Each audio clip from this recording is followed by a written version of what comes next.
Hi, I'm Ryan Glover, and thank you for joining me for Glover Unfiltered. Now, it didn't take Mark Carney too long to lose his very first vote in Parliament. It happened later through the night, I think 2 nights ago now. He lost the vote. It was a vote put forward by, I believe it was Andrew Scheer, a motion to have the Liberals table a budget before the summer break, which gives them about 3 weeks here, maybe less. Mr. Speaker, the best thing you can do with tough medicine is take it early, and then all of us can get together with trying to fix the problem. So we urge the government to table that budget. And it's in that light that I move the following. That the motion, I move seconded by l'honorable député de Bégantic-Lac-Dérable, Lobinière. That the motion be amended by adding the following. And we urge Your Majesty's advisors to include a firm commitment to present to Parliament an economic update or budget this spring before the House adjourns for the summer that incorporates measures aimed at unleashing Canada's economic potential, including full accountability of Canada's finances. I think that they're going to do it by then. It's a pretty short time for them to actually get a budget ready. They should be able to do it. They've already been in power for, well, Mark Carney's been in power for a couple months now, and it's been about a month since the election, a little over. So they certainly have the time to do it, and I believe they also have the power. They probably have an outrageous amount of people who they can put onto this job and have the ability to push this budget onto the table.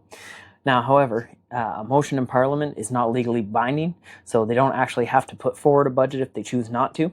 They may or may decide not to put forward this budget, which I think would probably be a bad idea.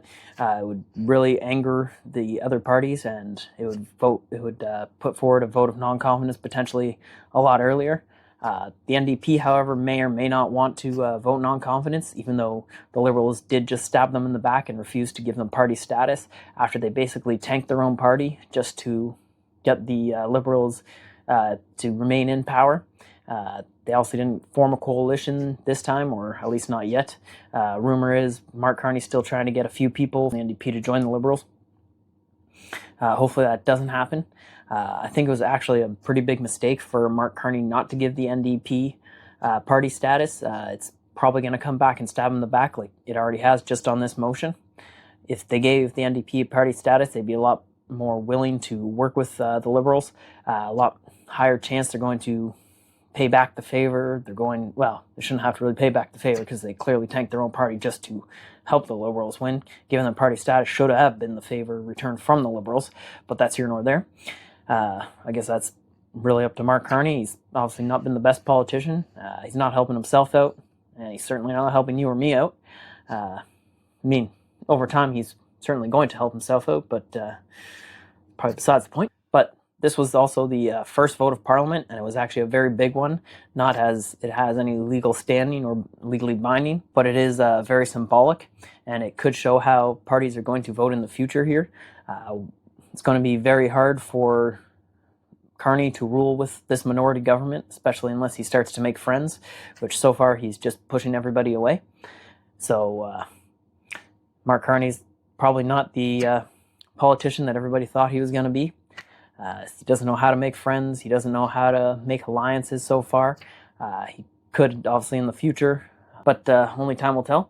Now, Mark Carney has talked a lot about how he has a mandate, but so far this vote showed that all the other parties also have a mandate, and their mandate is to keep the Liberal Party and the government in check, and they're really going to use that power, and they're not going to let Mark Carney act like Justin Trudeau did, even though the Liberal Party will allow Mark Carney to keep acting however he wants because they just voted against a new constitution for the Liberal Party that would allow the members of the party to vote the leader out, which is why Justin Trudeau was in power so long, because they had absolutely no way to actually get the leader out aside from him resigning, which basically did end up happening after all this pushing, especially even from just his own party to resign.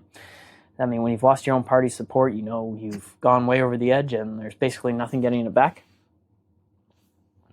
Now, what's going to happen if they don't table a budget before spring? They could face a non-confidence vote, but also if the budget fails, they could face a non-confidence vote. Do I really think this is going to happen?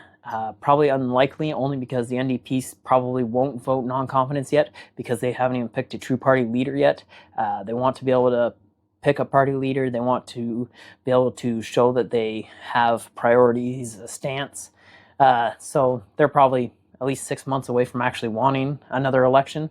So From now until then, I think they're going to keep at least backing the Liberals if they can't find the backing that they need, just to avoid a vote of non-confidence, because they're probably not going to do much better, if they do any better, in the next election without having time and a new leader. So that's what I think, and let me know what you think, and as always, stay curious, my friends.